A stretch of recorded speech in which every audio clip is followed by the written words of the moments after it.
Welcome to the November the 5th, 1996 taping of It Happened in Grand Prairie. We are very pleased today to bring you our history tape number 290, and we are very honored to have a gentleman that is really well versed in some of the history of Grand Prairie that we are very interested in. He is not now a resident of Grand Prairie, Texas, but in the past has been and has ties to Grand Prairie for many long years. There were 2 or 3 very special sites in Grand Prairie that related to his family. One is the Jordan Height Cemetery, and he is the president of that group, and the Jordan home that is now called the Jordan Bowles home, since Miss Bowles willed that to Grand Prairie. And we are very pleased today to bring Mr. Thomas Height Sr. to the set and welcome him for a history interview. Welcome. Thank you. It's so kind of you to invite me. Yes. And Mr. Height, it is very exciting, some of the history that you have all in your memory bank. And today we're going to count on you to add to our history some of the things that we have missed in the Height family. And I can be helpful. Yes. Would you look into your camera now and just tell us about your genealogy? We'd like to know your mother and father and your siblings. My mother was Anna Lavinia Howell, and she was a young lady from Fort Worth. Her father had the Howell Brother Livestock Commission Company over there and sold cattle on the Fort Worth, St. Louis, and Chicago yards for years. And she grew up and as a young lady was one of the feisty new generation that was going to go out and make a name for herself. So when she was only 16 and had already graduated from high school, she went out to teach school. All right. And taught several places, finally winding up coming to Grand Prairie to teach. And after she'd been here a short while, they put in a telephone system. They needed someone to work the telephone system and to train operators to plug in the things or whatever they had to do in those days. And while doing that, she met my father, and his family had been here for many, many years. And at the 42 party, they each won, and finally wound up at the same table. And he took her home that night, and they either went together or were married forever after. All righty, and you would give us his full name. His name was George Alexander Lee Height. He was the oldest child of Robert Lee Height and Virginia Lee Vineyard Height. All right. And he had a brother, Grady Height, a brother, Irving Height, a brother, Robert Lee Height, who still lives, 90-something years of age, up in Denton. Yes. 2 sisters, Virginia and Jessa Lou, and that was the family. All right. Do you have brothers or sisters? Yes, I do. From that marriage, I had an older brother who died as an infant, a crib death, very tragic. And then my sister Jane and a sister Ruth, who were older, and then myself, Thomas Howell Height Sr. All right. Now, let's get back. You've brought us some real wonderful history pictures along with you. Would you like to take each one of those and bring us back to that time and tell us who they are and how they're related to you and how they relate to Grand Prairie, Texas? Yes, this is a picture of Robert Alexander Height. Okay. Robert Alexander Height was a Tennessean and a school teacher. And in the old times, they used to ask professors to come to the plantation and set up a school to teach the surrounding children. Mm-hmm. And he went to the home of a Mr. Jordan, who was a very wealthy man in the middle part of Tennessee, and there began to teach his 14-year-old daughter and married her, much to the irritation of Mr. Jordan. He thought she was too young to be married. Yes. And also felt that Height was not a substantial enough man economically to have married his daughter. At any rate, they married, and about that time, Jordan himself came out to Texas to look at Texas as a place to move. This is in about 1844 or 45, just at the time Texas was about to become a state. And the story was, he rode out from Tennessee, and when he came up to this escarpment at Chalk Hill, he looked out to the west, and I saw a sea of bluebonnets. And they thought that bluebonnets was fertile soil. And then by chance, he met a man from Tennessee just riding down the road who he knew. from Tennessee. The Tennessee man was ready to go back to Tennessee. Jordan was ready to come to Texas, and they just, on a handshake deal, swapped land right there. And that was the beginning of Jordan's holdings, which are along the along the Trinity River, about 3,000 acres in the northeast corner of what's now Grand Prairie. Myers Road would have run right through the middle of it. Yes.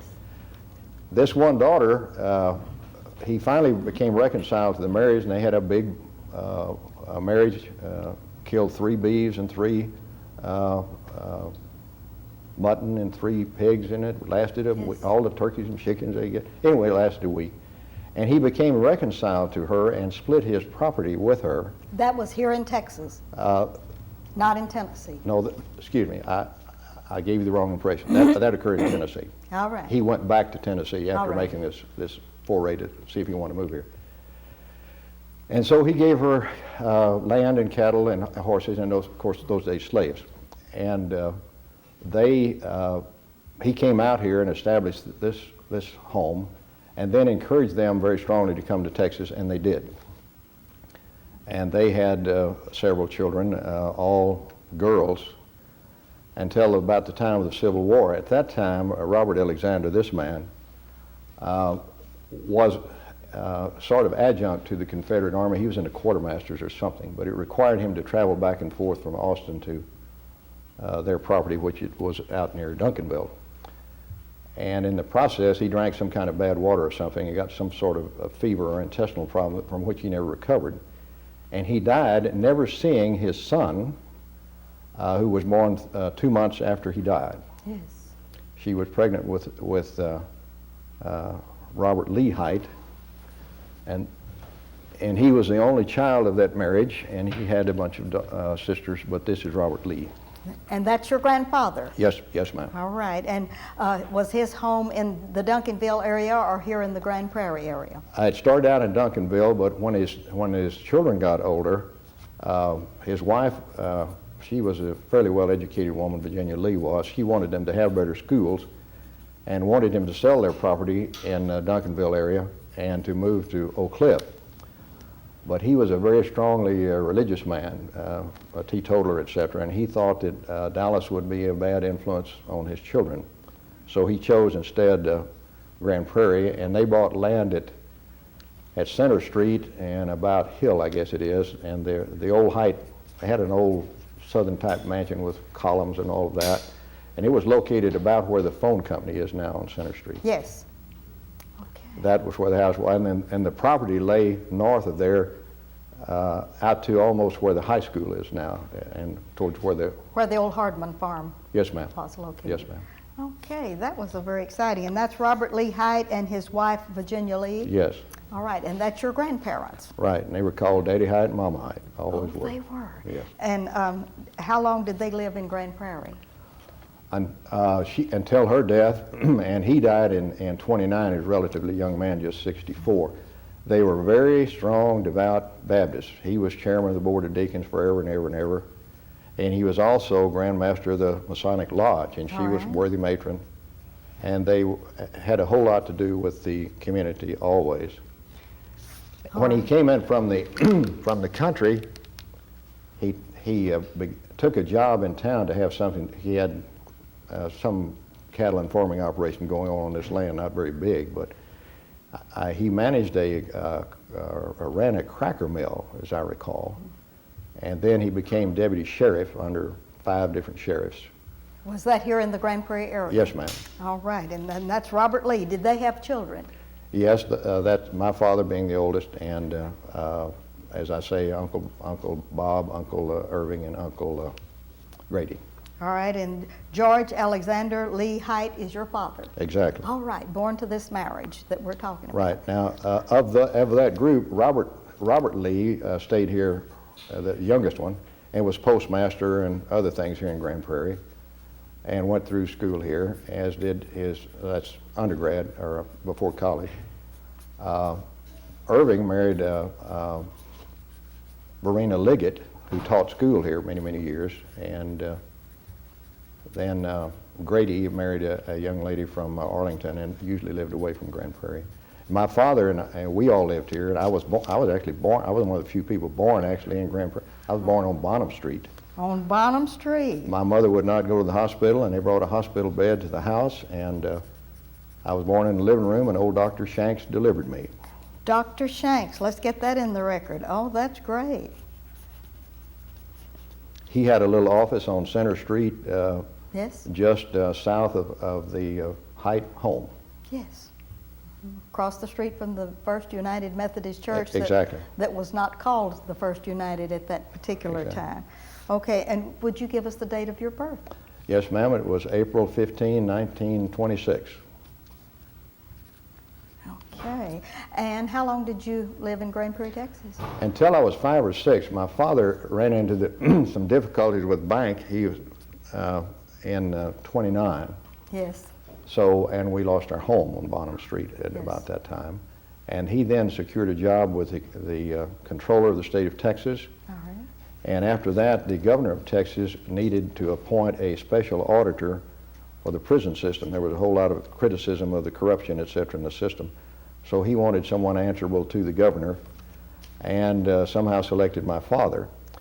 So our move was from from Grand Prairie to Huntsville. And that was back in the Bonnie and Clyde days, very exciting time for us, because about 3 blocks from our house is where Bonnie and Clyde broke Raymond Hamilton out of the death cell. We were right looking at that particular event. Happened on a Sunday, and Daddy thought that they would come out through the baseball game, but instead they came the other way, so we'd stayed at home to miss any possible danger, and there it was. There it was, right before you. And thereafter, Dad was given a job as chief accountant of the Road Bond Board in Austin, and so I went from the 5th grade on through the University of Texas at Austin. All right, did you go to any schools in Grand Prairie when you were 5 or 6 years old? I went to kindergarten briefly because my mother was running the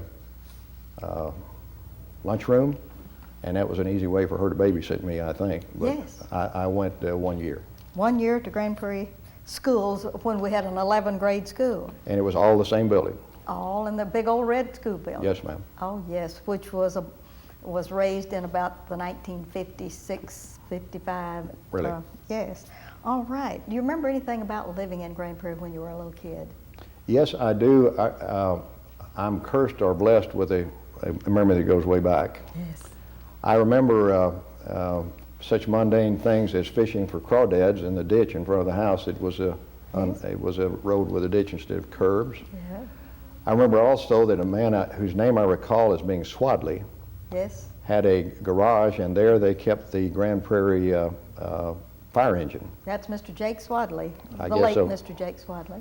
And I remember getting to ride in that fire engine, and it had a bell on the radiator with a lanyard that ran back, Yes. and getting to ring the bell and drive about the city, and that was most exciting for And we have that old fire engine in storage in West Grand Prairie. We found Bill Barry Oh. of Willowbrook, the Coors Beer distributor in Dallas, gave it to me, and I gave it to the fire department, and we have that in storage. And they built that on the site in Mr. Swadley's garage there. How wonderful. I would love to see it, having ridden in it Yes. 65 years ago. 65 years ago, yes.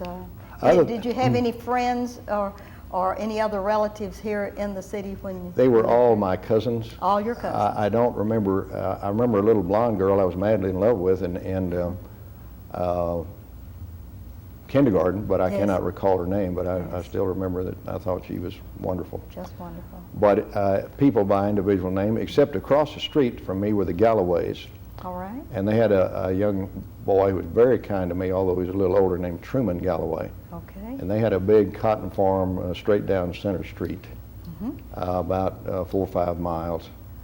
But Truman kept rabbits and was just a really nice kid. Particularly, older kids can be either nice or mean to younger children. Yes. He was just wonderful, and I always thought he was terrific. And you loved the rabbits and all the things Oh, he had sure. on the Oh, farm. you bet. Oh, you that bet. was wonderful.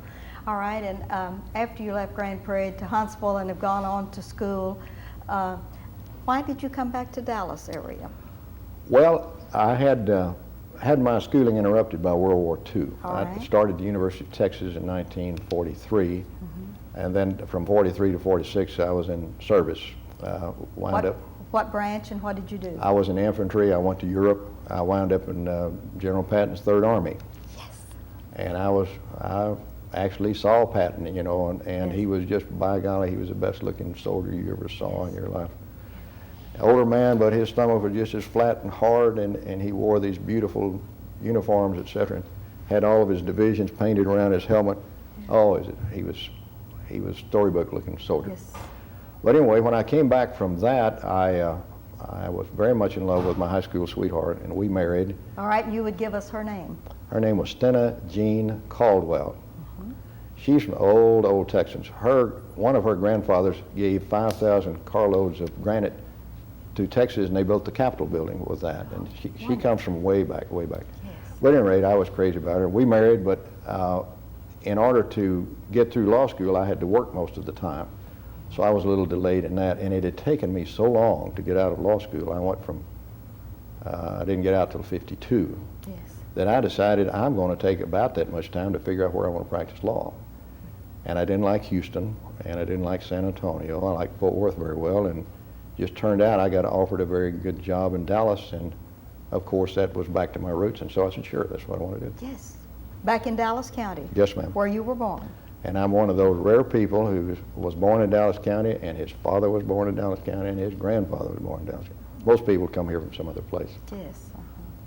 But your great grandfather came from Tennessee, and all of Exactly. You had good roots there. All right, and did you and your wife have children? Oh, yes. All right, let's talk about them.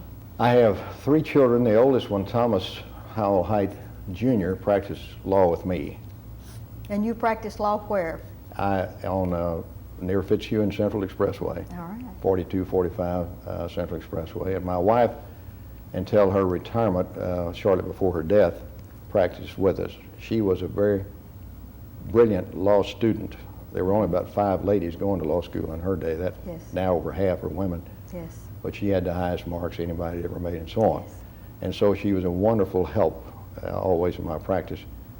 Because if you got stuck in a lawsuit and a judge would say, what do you think the law is? I'd say, give me 5 minutes to go to the library. I didn't go to the library. I called her up on the phone because it was in her head like a Yes. computer. Oh, that's great. And then I have a second son who's a lawyer. He's George Alexander Lee Height, named for my father, the third. And then I have a daughter, Hillary Elizabeth Height Daw, who was a lyric soprano, met and married a young man who directed her in the opera Fledermaus. Yes. And they both are over in Kennesaw, Georgia, Yes. at Kennesaw State, where he teaches theater and drama, and she teaches opera and voice. And so they're both professors there.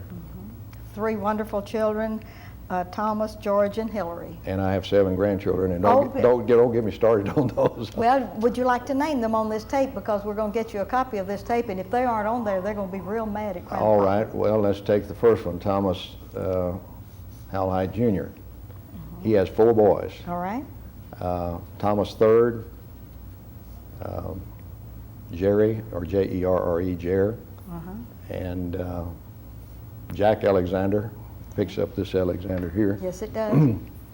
and Robert Lee.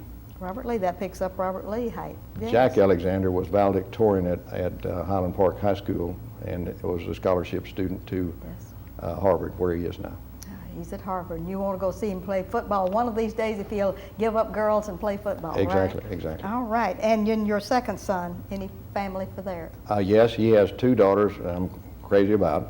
Yes. One of them is at the University of Texas, and the other is a high school student. And you'd give us the names. The oldest is Adrian, and the younger is Anna. Okay. And then my daughter in Georgia has one son, David Caldwell Daw, picking up my wife's name. Yes, that is great. Wonderful. All right, that gets you down to your family. Now let's talk a little bit about the Jordan Height home. We have a picture of the Jordan Height home. Could you imagine what it would be like to go back to see your kinfolks? Yeah, I'd love that. Yes. I'd love that. And tell us, because underneath the facade of this building, we know that there is a double log cabin with a dog trot. because we had an AIA to appraise that, and it's, oh, and look, it's on the screen. It's on our video there. Isn't that a good shot of Oh, yes, the it Jordan is. Bowles Right. home? The old classic Texas, Southwest Texas house with a porch all across the front. And Yes. And a dog trot up the middle now enclosed. My ranch house is built the same way. Built the same way? Exactly. Oh, that is wonderful. Do you know anything about the history of the house, where they got the logs from or anything? Yes, ma'am. It was built by slave labor, and the slaves, interestingly enough, had different names, though they might be brother and sister, because when they divided, then some became Jordans and some became Heights. Yes. And the Height Jordan slaves built that house, and they didn't have any sawed lumber. There wasn't any mill around here, so David Jordan sent several wagons over to Jefferson because they wanted cypress wood. It wouldn't rot. Cypress, okay. And it took them, of course, many days because 10 miles a day was a good journey. And they came back with the lumber, but at that time some people came over from Mansfield learning he had the lumber and said, we don't have a grits mill. I also heard the story they didn't have a church, but for one reason or the other, they got Jordan to give them that lumber. So we had to go back this second time over to Jefferson, and its second load of lumber is what is probably sheathed that old house. Yes. Oh. That's why it's lasted so well as cypress. Yes. Well, do you have any memories of going back to the old house, or? No, ma'am, I really don't. Yes. I really don't. Because all of that had changed hands so many times. And I was just, and the Jordans were all gone and dead by then.